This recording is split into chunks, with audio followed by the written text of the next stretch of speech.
Pada hari ini saya ingin memberikan update utamanya mengenai evakuasi WNI. Sebagaimana telah saya sampaikan, pemerintah berusaha semaksimal mungkin dan berusaha keras untuk memberikan perlindungan kepada WNI. Dari hari pertama terjadinya konflik, koordinasi dengan 5 perwakilan kita di luar negeri kita terus perkuat, yaitu dengan KBRI Khartoum, Riyadh, Kairo, Addis Ababa, dan KJRI Jeddah. Koordinasi juga kita perluas dengan KL lain, terutama dengan TNI guna membahas evakuasi ke Indonesia. Saya sudah lakukan komunikasi dengan Panglima TNI yang menyatakan siap untuk membantu. Evakuasi ini kita desain dengan beberapa opsi, mengingat kondisi sangat cair dan dinamis di lapangan. Koordinasi juga kita lakukan dengan PBB dan beberapa negara lainnya. Rekan-rekan media yang saya hormati, alhamdulillah pada pukul 01.00 dini hari waktu setempat atau pukul 6 pagi waktu Indonesia bagian Barat pada hari ini, 538 WNI telah tiba dengan selamat di kota Port Sudan yang terdiri dari perempuan 273, laki-laki 240 dan balita 25 orang. WNI yang dievakuasi sebagian besar adalah mahasiswa Indonesia, pekerja migran Indonesia, karyawan perusahaan Indofood, dan staf KBRI beserta keluarganya. Ini adalah evakuasi tahap 1 yang dipimpin langsung oleh Dubes RI di Khartoum. Evakuasi dilakukan dengan menggunakan bus sebanyak 8 buah dan 1 minibus KBRI. Evakuasi tahap 1 ini berangkat dari Khartoum pada Minggu tanggal 23 April pukul 8.00 waktu setempat atau 13.00 waktu Indonesia Barat.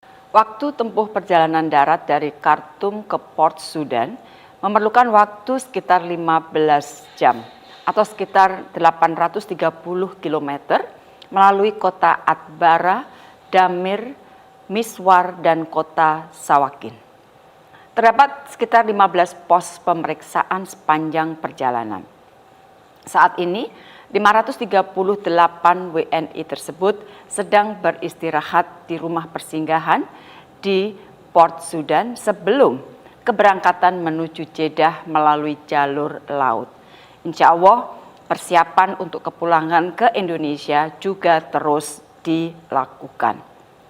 Rekan-rekan media yang saya hormati, rencana awal seluruh WNI akan dievakuasi dengan memanfaatkan gencatan senjata yang ada. Namun demikian, karena adanya pembatasan bahan bakar untuk bus yang akan mengangkut para WNI dan evakuasi lainnya, maka evakuasi tidak dapat dilakukan dalam satu tahap. Terdapat 289 WNI lainnya yang sebagian besar adalah mahasiswa dan 5 pekerja perusahaan akan dievakuasi pada tahap kedua pada kesempatan pertama. Untuk itu saya himbau agar setiap WNI yang masih berada di Sudan dan belum melaporkan diri, mohon agar segera melaporkan keberadaannya ke KBRI Khartoum agar juga dapat dilakukan evakuasi pada tahap kedua. Jadi bersamaan kita lakukan evakuasi pada tahap kedua. Oleh karena itu mohon dengan hormat untuk yang belum melaporkan diri segera menghubungi KBRI Khartoum. Kami mohon doanya agar evakuasi lanjutan dapat segera dilakukan dengan selamat. Sekali lagi, situasi lapangan sangat cair dan sangat dinamis. Rekan-rekan media yang saya hormati, setiap evakuasi pasti tidak mudah dan memerlukan perencanaan yang sangat matang. Sekali lagi, keselamatan WNI selalu menjadi prioritas pertama. Evakuasi di Sudan ini juga sangat tidak mudah. Evakuasi dilakukan di tengah pertempuran yang masih terus berlangsung. Saya terus mengikuti jam per jam proses evakuasi. Saya juga terus melaporkan proses evakuasi ini kepada Bapak Presiden. Komunikasi terus dilakukan baik di Sudan untuk memastikan jalur aman dan jaminan keamanan bagi WNI. Hal yang sama juga dilakukan oleh Watapri kita di New York untuk terus melakukan koordinasi dengan tim Sekjen PBB dan UN OCHA karena evakuasi juga dilakukan hampir bersamaan dengan staf PBB yang bekerja di Sudan.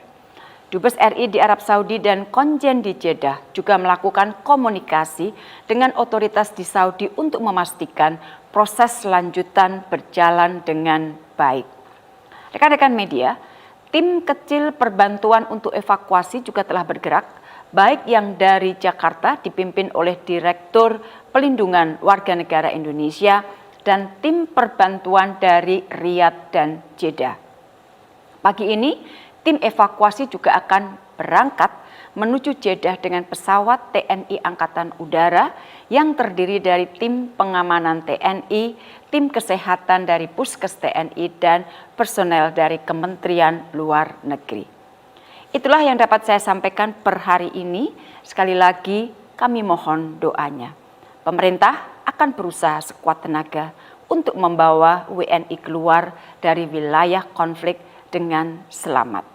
Terima kasih. Sudah tahu informasi terbaru belum? Kalau belum, langsung cek YouTube Liputan MSCTV. Jangan lupa subscribe, komen, like, dan juga share.